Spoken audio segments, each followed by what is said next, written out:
Assalamualaikum warahmatullahi wabarakatuh. Alhamdulillah, wassalatu wassalamu ala rasulillah wa ala alihi wa sahbihi wa mawalah, amma ba'd.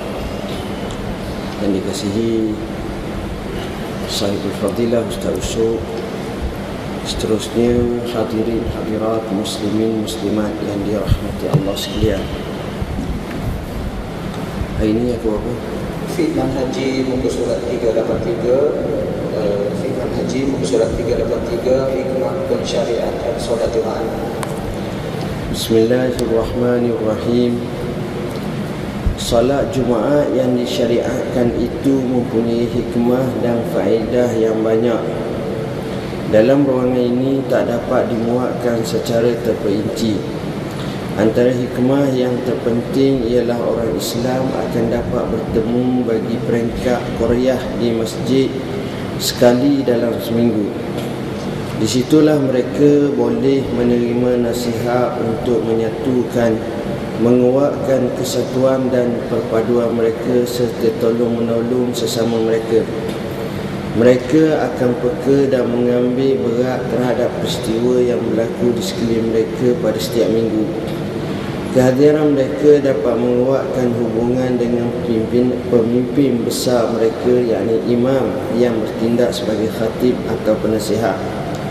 Justru pada hari Jumaat adalah perhimpunan mingguan kerana pada hari itu orang Islam dapat bertemu dalam satu kumpulan bersama-sama pemimpin mereka, iaitu imam dan juga khatib.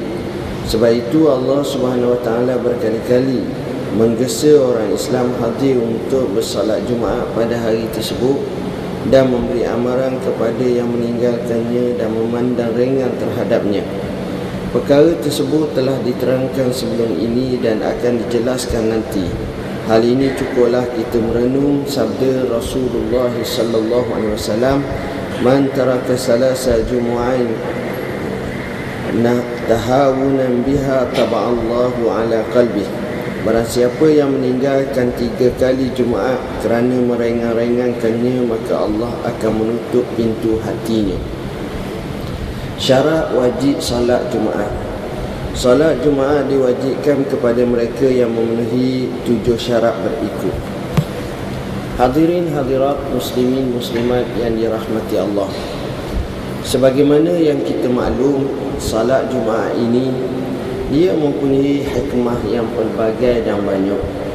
Salah satu daripada hikmah pensyariatan salat Jumaat itu ialah kita akan tengok ia merupakan satu perhimpunan umat Islam, muktamar Islam, dan hari Jumaat juga akan memberi satu gambaran kepada musuh-musuh Islam betapa umat Islam ada mempunyai kesatuan.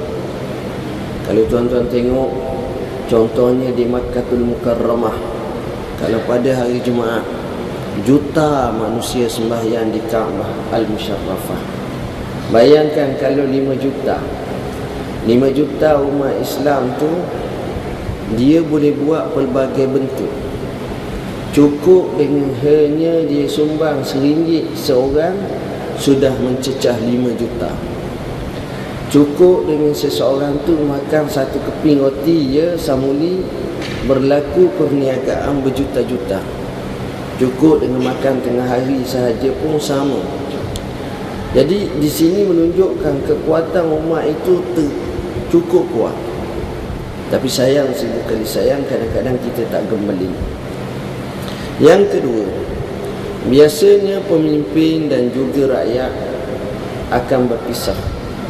Pemimpin dalam bentuk yang berada pada kedudukan yang cukup tinggi, rakyat berada pada kedudukan yang rendah. Biasanya pemimpin tempatnya berbeza, rakyat tempatnya berbeza. Oleh kerana itu, dengan adanya solat Jumaat, maka berlaku pertemuan antara pemimpin dan rakyat. Sehingga kadang-kadang tu ada orang dia boleh mengambil kesempatan untuk bertemu dengan pemimpin mereka pada hari Jumaat. Dan ada pemimpin di zaman dahulu sehingga meletakkan satu bilik khas pada hari Jumaat untuk bertemu orang-orang yang berhajat dengannya. Maka pada masa itu kita tengok satu suasana yang cukup baik.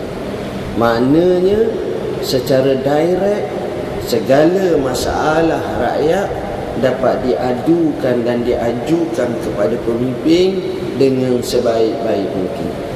Yang ketiga, solat Jumaat ini apabila kita tengok dengan sebenarnya, kita akan dapati seolah-olah memberi satu kemestian kepada para jemaah lelaki yang cukup syaratnya untuk mewakafkan sejuzuk masanya walaupun mereka ini terkenal dengan sibuk.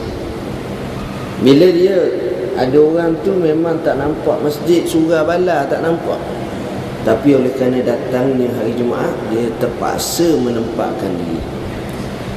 Maknanya solat Jumaat ini tuan-tuan memberi satu kesan yang cukup besar. Dan kalau orang faham dan tahu cara guna hari Jumaat, dia akan guna dengan sebaik mungkin. Dia guna untuk mengaji, untuk mengkaji, untuk mempelajari ilmu, untuk datang ke masjid awal, untuk zikir, untuk selawat atas Nabi sallallahu alaihi wasallam, untuk baca Quran, untuk wirid dan sebagainya. Jadi seolah-olah Jumaat ini benar dia membawa kepada pembersihan dosa, kafaratun lima bainahuma, wal jum'atu ilal jum'ati kafaratun lima bainahuma. Jadi sudah tentu roh maknawiyah orang yang mengerjakan salat Jumaat ini cukup tinggi. Cuma satu elemen yang penting yang saya rasa kena ada sedikit perubahan. Apa dia? Iaitu isi kandungan khutbah yang akan menarik pemerhatian para jemaah. Apakah isi yang akan dilontarkan? Adakah bersifat biasa, atau sambil lewa, atau kadang-kadang membincangkan isu yang tak ada kena-mengena dengan sahabat yang berada di depan dia? Ini pun satu hal. Jadi kalau sebaiknya khatib dia boleh bincang isu-isu semasa. Isu-isu bukan isu semasa sahaja, tapi isu yang ada kena-mengena dengan orang kampung dia, dengan orang taman dia, yang mana akan memberi satu suntikan semangat. Dan ada poin-poin baru. Tak kala mereka dengar khutbah tersebut, mereka balik, mereka bawa satu semangat baru, satu azam baru, satu tekad baru, satu kesedaran baru, dan terjadi iman. Apa makna terjadi iman? Pembaharuan iman. Jadi iman tu dibugarkan, disegarkan, diberi nafas dengan kesuburan baru. Ini yang sepatutnya. Kalau boleh macam itu, maka sebenarnya dia berada pada kedudukan yang cukup baik. Kemudian yang ketiga, yang seterusnya, antara hikmah pensyariatan solat Jumaat itu ialah di mana solat Jumaat ini dia akan menghimpunkan masyarakat seramai mungkin. Kita tahu di tempat kita ni, kalau sebuah masjid, di bawah masjid itu banyak surau, dan surau-surau ni ada pula orang yang terlalu berminat kepada surau. Dia baguslah, tak ada masalah surau ke masjid. Minat yang mendalam kepada surau yang akhirnya menyebabkan dia malas dah nak pergi masjid diam-diam. Tapi dengan adanya wajib salat Jumaat ini, maka pada masa itu ada satu kelebihan yang cukup besar. Bila wajib salat Jumaat, menyebabkan mereka ni akan datang ke masjid, akan pergi dengar khutbah, akan tengok rakan-rakan daripada surau-surau lain. Pada masa itu kesatuan lagi kukuh, lagi ampuh. Dan satu perkara yang lain pula ialah apabila solat Jumaat ini disyariatkan Allah Subhanahu wa taala, maknanya di sini ialah umat Islam mungkin dapat mengambil banyak faedah daripada solat Jumaat. Apa faedah solat Jumaat? mungkin boleh membugarkan ekonomi umat Islam. Allah Subhanahu wa taala menyatakan faiza qudiyatis salat fantashiru fil ardi wabtaghu min fadlillah. Faiza qudiyatis salat fantashiru.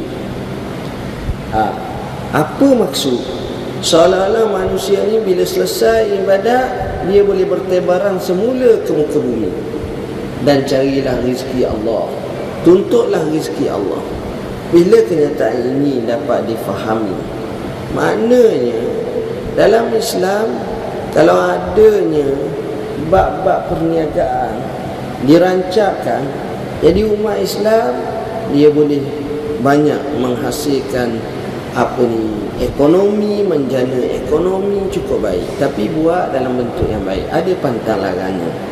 Pantang larang pertama, jangan jual barang ketika orang sembahyang Jumaat, orang dengar khutbah, orang nak pergi, masa tu kena tutup. Amar ma'ruf nahi munkar, masjid akan bagi tahu khutbah akan bermula 20 minit lagi. Bolehlah buat 20 ke 10 ke, ikut anda lah. Tapi yang pentingnya masa tu tak boleh dah. Kalau kedai pun kena tutup, apa semua kena tutup, kerana nak beri tumpuan. Jadi tak boleh dok asyik dok nega kawan tu tinggal 5 minit lagi nak khutbah, tengah khutbah dia dok minum air, dok makan, usap rokok. Jadi benda-benda tak jauh benda lah. Biar lepas nak makan. Kalau nak mari makan, ingat 20 minit sebelum khutbah maka dia tutup. Tujuan apa kita kata 20 minit, setengah jam? Kalau boleh diambil kesempatan pada hari Jumaat tu, di mana semua masjid-masjid adanya kuliah Jumaat. Sebab ada spesies-spesies manusia dia tak pernah dengar kuliah tu. Memang dia tak akan dengar kuliah. Tapi oleh kerana datangnya hari Jumaat, sebuah kesedaran mungkin akan terkena dan singgah pada kehidupannya, menyebabkan dia selalu pergi ke masjid, hasil daripada sentuhan kita kata kuliah Jumaat, tazkirah Jumaat. Jangan buat tazkirah selepas Jumaat, memang tak ada orang pakat balik habis. Ni sebelum Jumaat buat, tak perlu lama, tarkiz 20 minit, 10 minit. Kesannya cukup besar. Sebab itu kita kata, kalau bolehlah acara hari Jumaat itu penuh dengan acara agama. Saya tidaklah maknanya rigid sangat kena tutup hari Jumaat ke apa ke, cuti hari Jumaat ke tak. Kadang-kadang ada juga kalau cuti pun saja di rumah, ada juga. Jadi yang pentingnya pengisian. Kalau tak cuti pun hari Jumaat, tapi hari Jumaat pemberat acara keagamaan. Kalau di masjid, kalau di pejabat, mukaddimahkan dengan baca Yasin, baca surah Kahfi, ambil setengah jam masa untuk ni. Kemudian selepas pada tu hari Jumaat ada tazkirah pula dalaman. Kemudian pada petang tu pula buat agenda-agenda yang memberi satu input yang baik dalam membina saksiah dan kepribadian Muslim. InsyaAllah cukup besar. Jadi hikmah solat Jumaat ataupun hadir Jumaat ini amat-amat banyak. Syarat wajib solat Jumaat. Solat Jumaat diwajibkan kepada mereka yang memenuhi 7 syarat berikut. Pertama, beragama Islam. Orang kafir tidak dituntut melaksanakan solat Jumaat di dunia ini kerana mereka dituntut memeluk Islam terlebih dahulu, disebabkan Islam merupakan asas ibadat dan ketaatan keseluruhannya, manakala di akhirat pula mereka tetap didakwa dan diazab. Tengok, maknanya syarat nak pergi sembahyang Jumaat mesti orang Islam. Kalau orang bukan Islam tak boleh. Kalau dia bukan Islam, dia pergi sembahyang Jumaat juga tak sah, sebab tak cukup syarat. Syaratnya syahadah, asyhadu an la ilaha illallah wa asyhadu anna muhammadar rasulullah. Tetapi dari segi fiqhnya dia tetap ditutup sembahyang Jumaat. Dia dituntut sembahyang, tapi nak sembahyang tak boleh. Kalau nak sembahyang kena masuk Islam gitu. Inilah yang disebut oleh sebahagian ulama, apakah orang kafir mukhatabuna bi asy-syariah, apakah orang kafir juga dituntut melaksanakan syariat? Sebahagian ulama kata ya, tetapi kalau dia buat tak sah, dia buat tak sah, dia kena masuk Islam baru sah. Ada kata tak, yang dituntut untuknya Islam dulu, tu je. Kalau masuk Islam barulah disuruh yang lain satu persatu. Yang kedua, balik solat Jumaat tak wajib hadir atas kanak-kanak kerana mereka tidak mukallaf. Akan tetapi disunatkan ibu bapa membawa anak-anak ke masjid kerana membiasakan atau ta'widan. Nak biasa. Kalau mai tak pergi, awak tak pergi, bila pergi? Masa mukallaf. Mukallaf umur 14, 15 tahun. Kekok dah masa tu. Jadi puak ni suka dah tak pergi sembahyang Jumaat, jadi akan membawa satu keadaan yang kurang baik. Ini pun penting. Jadi nak berlaku yang ini, akil balik ni maknanya balik ni biarlah umurnya sudah sampai. Ini wajib. Hak sunat macam saya kata kecil-kecil lagi, umur 7 tahun boleh hajat dah. Yang ketiga, berakal. Orang gila tak wajib mendirikan salat Jumaat kerana mereka juga tidak mukallaf. Sebab kita bimbang kalau orang gila jadi habis meracau, susah orang lain. Nak pegang dia lagi, nak tambak dia lagi, dia berjerit lagi, dia bunyi kuat lagi, sudah puji. Jadi dia tidak ditaklifkan. Keempat, bebas sepenuhnya, yakni orang yang merdeka bukan hamba. Salat Jumaat tak wajib atas hamba kerana hamba sibuk menjalankan tanggungjawab terhadap tuannya. Tanggungjawab itu menghalang mereka daripada menunaikan Jumaat. Hamba yang sebenar, hamba sahaya. Jadi dia tak wajib salat Jumaat. Lelaki, sifat salat Jumaat tak wajib atas perempuan kerana sibuk melayang anak-anak dan menguruskan rumah tangga. Kesibukan mereka tersebut sudah tentu menimbulkan kerumitan atas mereka jika diwajibkan menghadiri salat Jumaat. Jadi susah. Yang keenam, sihat tubuh badan. Salat Jumaat tak wajib atas pesakit sama ada berasa sakit ketika menghadiri salat Jumaat di masjid, berasa sakit kerana menunggu selesai salat Jumaat, atau akan bertambah kuat sakitnya dan lambat sembuhnya. Begitu juga tak diwajibkan salat Jumaat atas orang yang ditugaskan merawat dan berkhidmat kepada pesakit. Hal ini kerana tiada orang lain yang boleh mengambil alih tugasnya ketika dia pergi salat Jumaat sedangkan pesakit memerlukan khidmatnya. Pengecualian ini tak dikira sama ada pesakit itu di kalangan ahli keluarganya atau tidak. Ini kena tengok.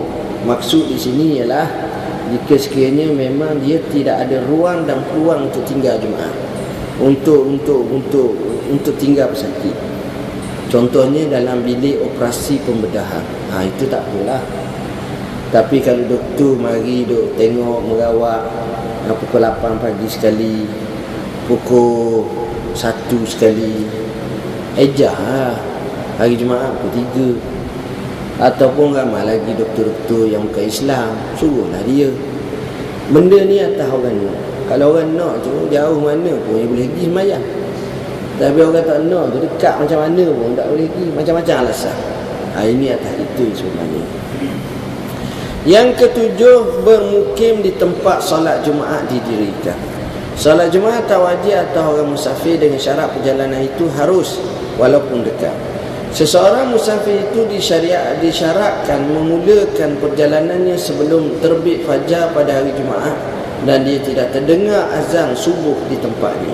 Salat Jumaat yang tidak wajib atas orang yang bermustautin di tempat yang tak sah didirikan salat Jumaat, seperti di kampung yang bilangannya kurang daripada 40 orang yang bermustautin dan tak mempunyai sebarang keuzuran. Disyaratkan juga tak terdengar suara azan daripada masjid qaryah sebelahnya yang mendirikan salat Jumaat. Semua syarat ini berdasarkan kepada sabda Rasulullah SAW, al-Jum'atu haqqun wajibun ala kulli muslimin fi jama'atin illa arba'ah. Amdun mamlukun aw imra'atun aw sabiyyun aw marid. Salat Jumaat adalah tanggungjawab yang wajib atas setiap orang Islam secara berjemaah, melainkan kepada 4 golongan, iaitu hamba yang dimiliki, perempuan, kanak-kanak dan juga orang sakit. Hadis seterusnya, Rasulullah sallallahu alaihi wasallam bersabda, "Man kana yu'minu billahi wal yawmil akhir fa alaihi al-jumu'ah illa imra'at aw musafir aw 'abdan aw marida." Setiap orang yang beriman kepada Allah dan hari akhirat wajib atasnya mendirikan salat Jumaat, kecuali dia seorang perempuan, musafir, hamba dan orang sakit. Hadis yang lain pula, al-Jum'atu ala kulli man sami'an nida. Maksudnya salat Jumaat wajib atas setiap orang yang mendengar seruan azan. Jadi yang ketujuh ni maknanya mukim. Kalau dia musafir, dia tak wajib Jumaat, tapi aula dia buat Jumaat. Contohlah, katakan kita nak musafir daripada mana, Nilai, nak pergi ke UUM Sintok di Kedah Utara. Jadi kebetulan kita bertolak janji pukul 8, tapi dah macam mana dah ramai ni kumpulan, bertolaklah pukul 11. Pukul 11 tu bawa kereta campur dengan jen-jen sikit, tak bawa laju sangat, sampailah di Bidu. Bila sampai di Bidu, alangkah baiknya kalau tengok macam tu, dia masuk exit Bidu. Dekat situ tu ada masjid Al-Muhtadi. Dia berhenti di sembahyang. Kan comel. Lepas sembahyang, campur pula dengan qasar jamak dengan asar sembahyang. Jadi di situ kita kata nur ala nur, cahaya atas cahaya. Dia dapat 2 lah. Tapi kalau dia sembahyang tak apa. Yang afdalnya kena sembahyang juga. Sebab yang wajibnya adalah mukim, bukan musafir. Cuma sebahagian ulama Syafi'i kata syarat orang musafir tu kalau hari Jumaat biarlah sebelum waktu subuh. Tapi pendapat ni nampaknya amat kurang relevan zaman sekarang. Payahlah nak bangun pukul 4 pagi nak musafir, kecuali naik MAS MH 370 tu mungkin lah. Sebab kita tengok dia berlepas tu kat pukul 12 malam. Dia kapal terbang biasa gitu tuan-tuan. Itu tak boleh kita pergi Mekah pukul 2, pukul 3. Tapi kalau jalan biasa, saya ingat bas pun biasa pukul 9 malam je, 9 pukul 10. Tapi kalau kapal terbang betul, sebab dia ikut time. Biasalah orang pergi Mekah, dia naik pukul 3 pagi, pukul 2 pagi, pukul 1 pagi, pukul 12.30 pagi. Biasa. Tapi kalau hak lain biasa jarang. Lebih-lebih lagi kalau kita sendiri kondak nak musafir, tepat macam saya sebut tadi, biasa pukul 8 pagi, pukul 9 pagi, pukul 10 pagi, itu keadaan itu. Baik. Wallahu a'lam.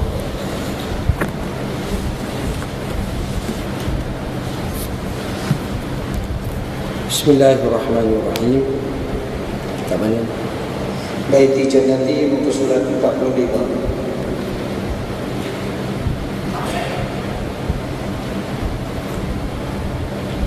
Bismillahirrahmanirrahim.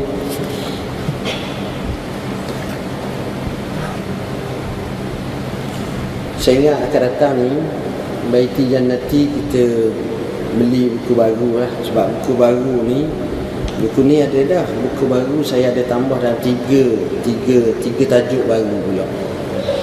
Nantilah harga sama je, insyaAllah. Buat koleksi ya. Dalam bab ini penulis akan memberikan beberapa tips keluarga bahagia buat tatapan mereka yang baru sahaja memasuki alam perkahwinan. Malah kepada mereka yang baru sahaja ingin mendirikan masjid. Selain itu, tips ini juga amat sesuai bagi mereka yang telah lama mendirikan rumah tangga, bagi memupuk rasa cinta dan keharmonian mereka di dalam mengharungi serta melayari bahtera kehidupan suami isteri.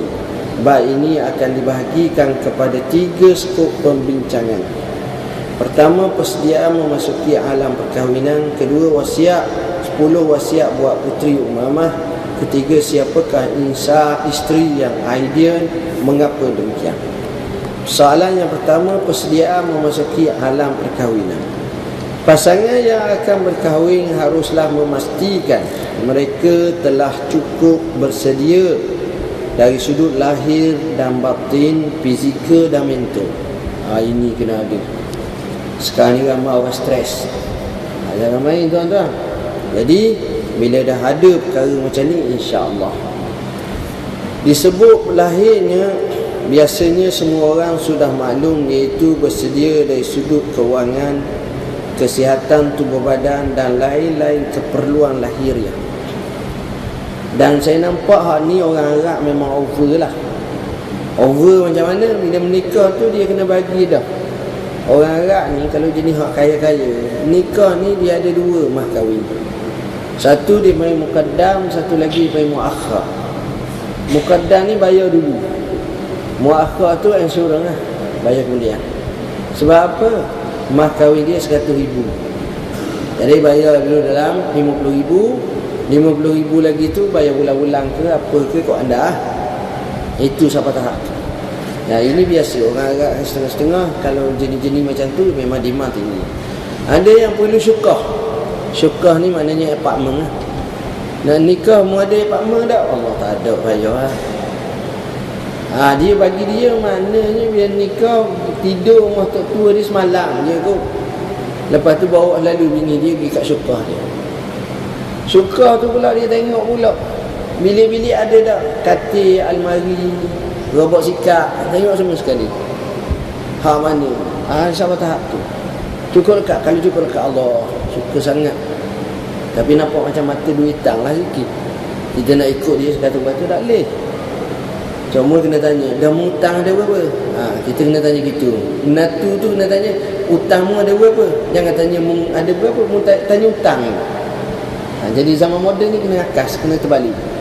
Hutang saya tak banyak apa, 3 juta je. Berat je.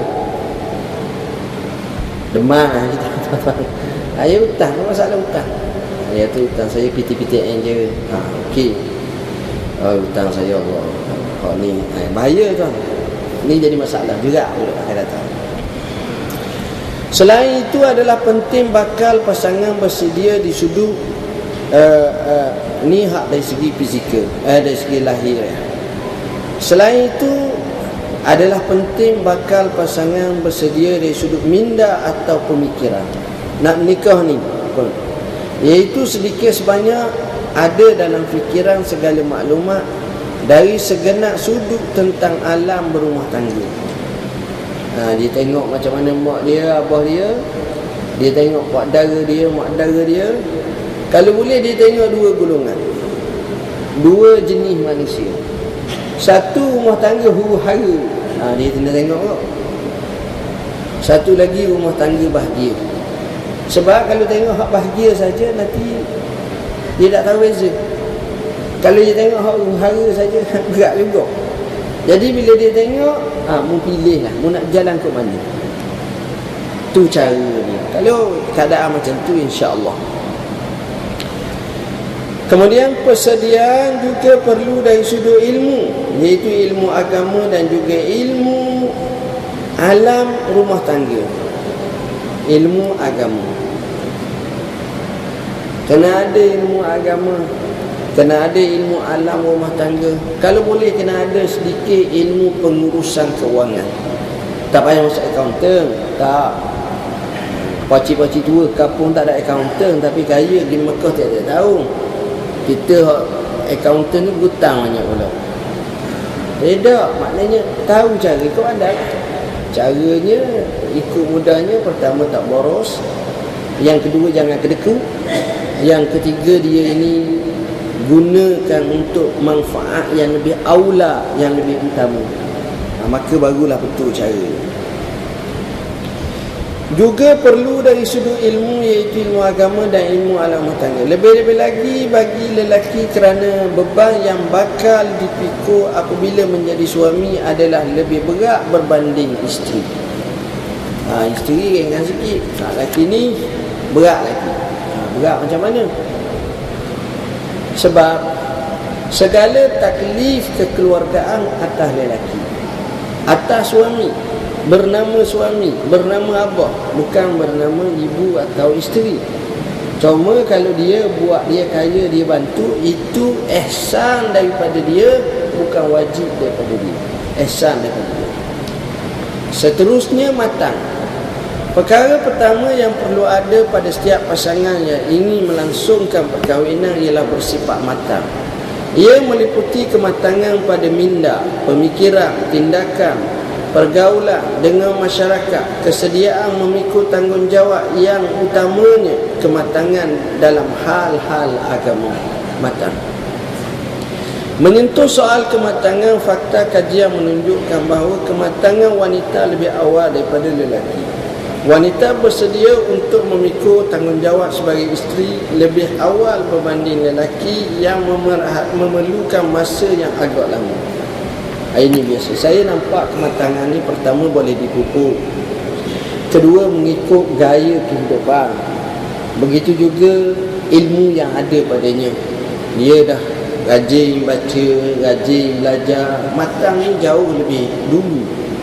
Tapi ada orang tu memang payah nak matang dengan dah main budak-budak umur 25 dah, main umur 10 tahun je duk main bola. Payah sikit nak matang. Cadar. Tanggungjawab. Persediaan yang kedua adalah bersedia memikul tanggungjawab jika semasa dalam bujang atau anak dara anda hanya memikul tanggungjawab ke atas diri sendiri, di samping tanggungjawab kepada Allah dan ibu bapa sahaja. Namun keadaan akan jauh berbeza apabila mendirikan rumah tangga, di mana bebanan dan tanggungjawab masing-masing akan semakin bertambah, baik bagi suami maupun isteri. Tanggungjawab utama sudah pastinya kepada Allah. Bagi lelaki, yakni suami, tanggungjawab yang bakal dipikul adalah terhadap isteri dan juga bakal anak-anak anda sekelak. Namun perlu diingat, tanggungjawab terhadap ibu bapa masih kekal di tempat yang utama dan perlu didahulukan selagi ibu dan bapa anda masih hidup lagi.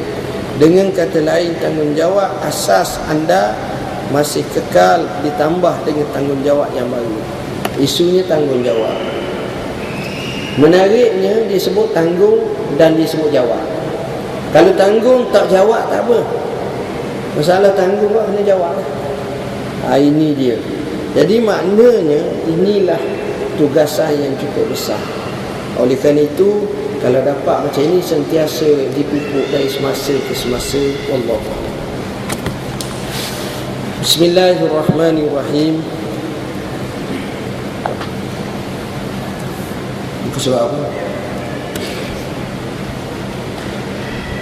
Muka surat 287, baca nufus. Muka surat 287, sembahyang itu sebagai tempat bermunajat. Bismillahirrahmanirrahim.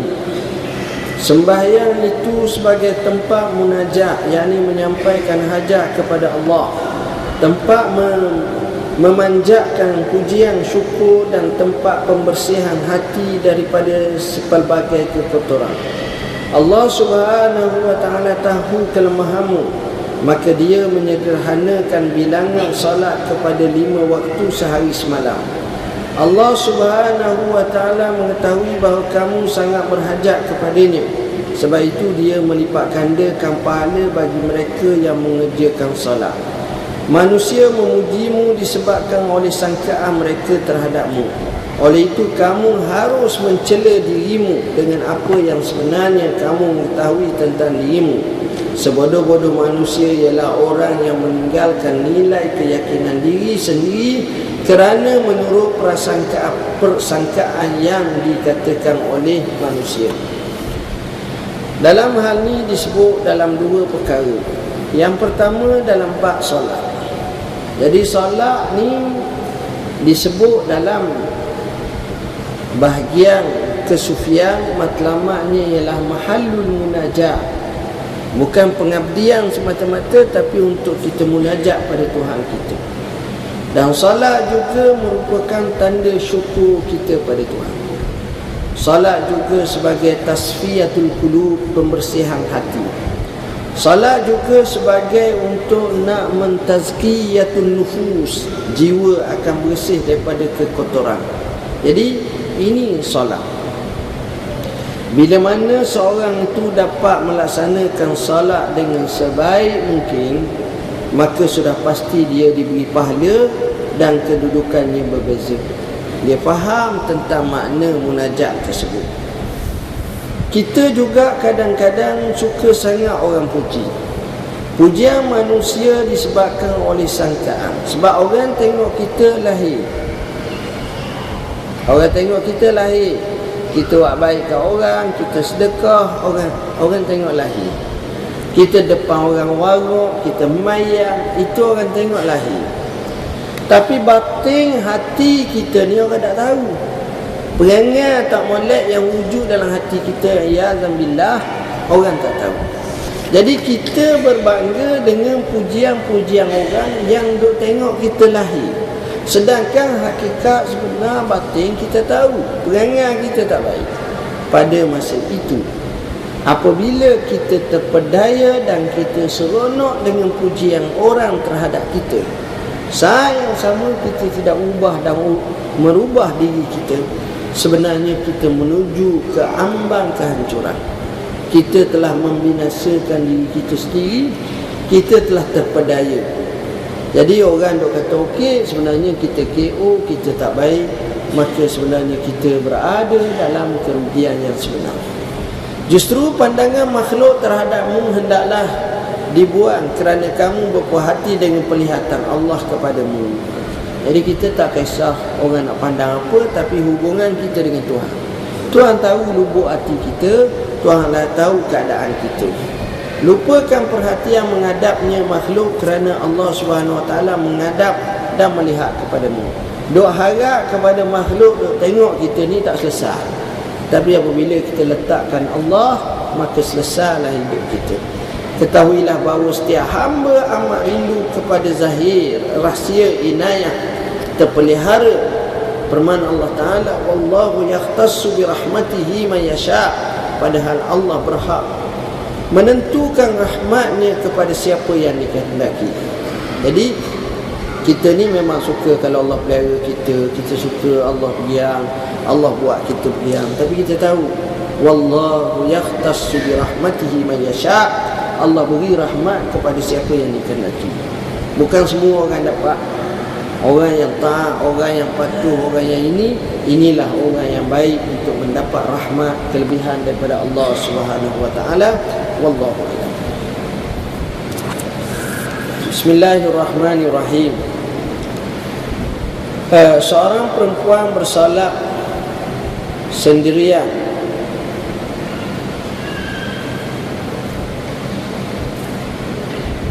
Seorang perempuan bersolat, kemudian tengah tunggu semasa sujud, berlapik dengan telekunnya, adakah salatnya sah? Tuan-tuan dan puan-puan yang dirahmati Allah, kalau dia semayang sampai tutup habis rambut, kepala semua sekali ni, dahi ni sampai tak nampak, maka tak boleh. Sebab macam seolah-olah dia telah berlapik. Tetapi kalau sekadar macam kain yang macam kita kata serban, letak tersujud atas itu tak jadi masalah. Dalam sebuah hadis dikatakan para sahabat radhiyallahu anhum, tak kala dia salat, bila musim panas yang amat sangat, dia ambil serban ataupun kain, tak sujud, dan dia sujud atas tu untuk nak supaya tak rasa panas sangat. Pohon pencerahan doktor.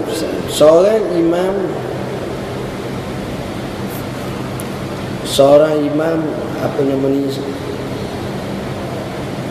solat fardu membaca surah dengan membaca Al-Quran bersaih besar di hadapannya, apakah hukumnya? Yang ini kita jawab dah, hukumnya tak jadi masalah, boleh berdasarkan hadis Zakwam. Akan tetapi aulanya imam hafaz, fahfaz fa kullu hafizin imam. Hafalah kerana setiap yang penghafal ni layak jadi imam. Apakah hukumnya jika seorang imam itu tidak disukai oleh sebahagian besar jemaah atas pelbagai faktor? Yang ini pun masalah tuan-tuan. Sepatut kita kena muhasabah. Yang pelantikan ni kalau orang setuju okey, kalau orang setuju dah ayah. Melainkan ada sebab-sebab tertentu dia jahat semua, jadi tak setujulah orang baik. Itu kena jugalah. Jadi kita tengok kes by kes. Ada imam tu bukan dia tak baik, dia baik sangat. Dia buat amal ma'ruf nahi munkar. Jadi orang tak berapa setuju, tak berapa ni. Itu tak kenalah. Cuma sebaik-baik imam ni jawatan dia bukan sekadar imam, dialah murabbi, dialah da'i, dialah pendakwah, dialah mursyid, dialah muallim. Itu imam. Sebab itu macam Imam Syafi'i orang panggil imam, mana hebat benar lah. Jadi sebab itu watak keimaman itu perlu wujud. Alhamdulillah baru ni Jakim datang temu saya nak bincang macam mana cara nak groom mufti atau timbalan mufti akan datang lah. Macam mana cara kita nak biar mereka ni nampak hebat benar. Satu. Lalu mereka cerita kita sedang latih macam mana watak-watak imam. Imam-imam di masjid negeri, ada imam rokok bersepu atas mulut orang, mulut muka orang, tak comel ya. Imam pakai underwear aja tepi rumah, dia basuh kolam aja dia. Orang mari Allah mah, minta maaf ni. Jadi tak apa kena lah. Jadi etik, adab sebagainya kena ada lah. Apakah hukum membeli mobile phone jenama clone? Contohnya Samsung clone daripada Korea. Murah dapat. Tu yang ini kita ada dalam bab fiqh disebut sebagai hak cipta. Hak cipta ni memang telah dibahaskan oleh para ulama. Dari segi waraknya memang tak boleh. Memang tak boleh. Memang tak boleh. Tapi masalahnya kita orang lain pakai baju mahal, nak pakai baju mahal pula. Kru kedai kita kru kedai juga. Kalau jam pula Rolex ni dia tulis roket, sikit je beza ni. Biar nampak macam Rolex jugalah. Jadi benda-benda macam tu tak apalah sebab nama lain. Tapi buah niru ni memang banyak manusia. Jadi payah kita nak kata. Zaman sekarang ni macam tu. Saya bermusafir pada hari Jumaat. Kapal terbang bertolak jam 2 petang. Bolehkah saya sembahyang sembahyang kerana berada di airport awal jam 2? Sembahyang jamak boleh. Sembahyang jamak boleh. Tak ada masalah. Biasanya kita kata sembahyang jamak ataupun sembahyang zuhur selepas sembahyang Jumaat itu dalam suasana kita di rumah, kita sakit, itu biasalah. Tapi dalam keadaan itu mana baik kita kata tak boleh, akhirnya tak sembahyang, jangan boleh sembahyang. Jadi situ kena tengok suasana. Sebab itu kita kata fikih realiti semasa dia berbeza mutaakhir ni. Assalamualaikum Ustaz, bagaimana bila imam mengubah adaan waktu kita usalli salat Jumaat? Bagaimana bila imam menyebut adaan waktu kita lafaz usalli salat Jumaat, lepas itu takbirnya Allahu Akbar dengan 2 kali angkat tangan takbir? Yang ni saya tak faham soalan. Saya tak faham. Jadi kalau dia sembahyang Jumaat, usalli fardal Jumaati rakaatai imaman makmum imaman, apa ni, adaan lillahi ta'ala. Nak letak adaan ni maknanya ia bukan qada. Tapi sembahyang Jumaat ni ia tak ada qada, yang ada qadanya zuhur. Jadi bagi saya penambahan tu tak mencacatkan aku. Memang dari segi bahasa lama sebahagian kitab Jawi disebut qasa, disebut ta'arud, disebut ta'yin. Ini biasa disebut. Tapi ada sembahyang dia perlu qasa nak sembahyang. Ada sembahyang qasa, ta'arud, ta'yin. Ni jenis-jenis sembahyang. Sembahyang sunat mutlak, sembahyang apa, sembahyang fardu dan sebagainya. Benarkah Nabi Muhammad SAW tidak mempunyai bayang-bayang? Allah, kena masuk syurga dulu tuan-tuan, tengok akan datang. Saya tak tahu hakikat tu. Cuma kalau dalam hadis kita tahulah beberapa hadis. Yang pertama, Nabi SAW ketika mana dia khutbah pada masa istisqa ataupun khutbah pada masa tertentu yang dia buat di luar daripada tempat semayang, bukan dalam masjid, biasanya dia buat depan. Dia buat di tempat depan masjid. Bila dia buat tempat depan masjid itu di padang. Bila Nabi buat macam itu, apa yang berlaku tuan-tuan? Awan tu melindungi Nabi. Memang ada. Sehingga mereka bina masjid. Masjid tu masih ada sekarang. Masjid tu dipanggil Masjid Rumamah. Siapa dia pergi Mekah, pergi Madinah khususnya. Depan masjid betul-betul ada masjid lama, besar, lebih kurang besar ni, namanya Masjid Rumamah. Mengambil sebenarnya tempat Nabi semayang, kita hujan dan sebagainya di situ, ataupun semayang raya. Jadi bila semayang memang dilindungi awan. Jadi tak adalah bayang kalau awan ada. Baik. Pihak tabung haji setiap tahun mengeluarkan zakat ke atas perniagaan dari pelbagai bidang. Apakah kita perlu mengeluarkan zakat ke atas seumpama simpanan kita di dalam tabung haji? Setakat yang saya tahu tak payah. Sebab dia selalu war-warkan kepada kita dengan menyatakan bahawa keuntungan yang dibagi pelaburan ni sebanyak 6%, 5% adalah selepas daripada pembayaran zakat. Jadi dia mention lah macam tu. Jadi kalau dia bayar untuk dia, apa bawa ayat kat kita? Kalau dia bayar untuk dia, kenapa dia bagi tahu kat kitanya?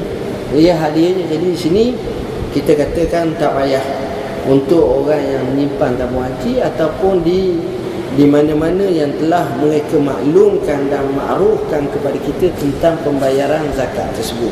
Wallahu a'lam.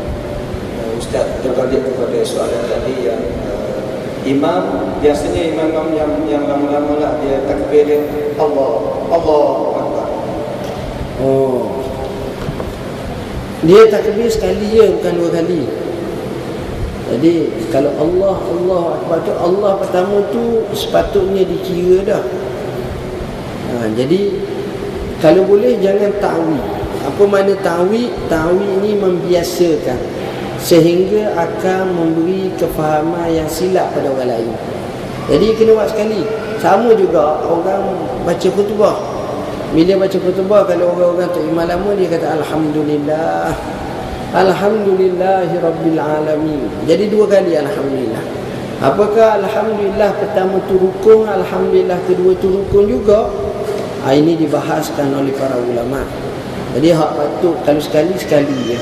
Alhamdulillahi Rabbil Alamin, Alhamdulillahil Qail, Alhamdulillahillazi arsala rasulahu, sebagainya. Alhamdulillah sekali, supaya kita nak keluar daripada khilaf. Sebab itu kalau boleh jangan membiasakan macam itu. Wallahu a'lam. Adakah makmum perlu sembahyang lain ataupun solat mengikut imam yang pertama? Sah, tak ada pun. Kalau dia Allah, dengan kita takdirkan Allah yang kedua tu maksudnya. Jadi Allah pertama tu macam tak kira lagi. Sebab selepas Allah kena akbar, bukan Allah dua kali. Allah sekali je. Allah yang kedua tu dikiranya sebab Allah selepas Allahu akbar. Maknanya miftahus salah, apa ni dia kata at-tuhur wa tahrimuha takbir. Bila takbir tu ada kalimah akbar. Jadi Allahu akbar yang kedua tu dikira. Wallahu a'lam. Saya rasa sekadar itulah dulu untuk hari ini. InsyaAllah minggu depan kita cuti sehari. Jadi minggu sekali lagi mungkin kambing pula. Kena tambah sikit duit dalam tabung insyaAllah.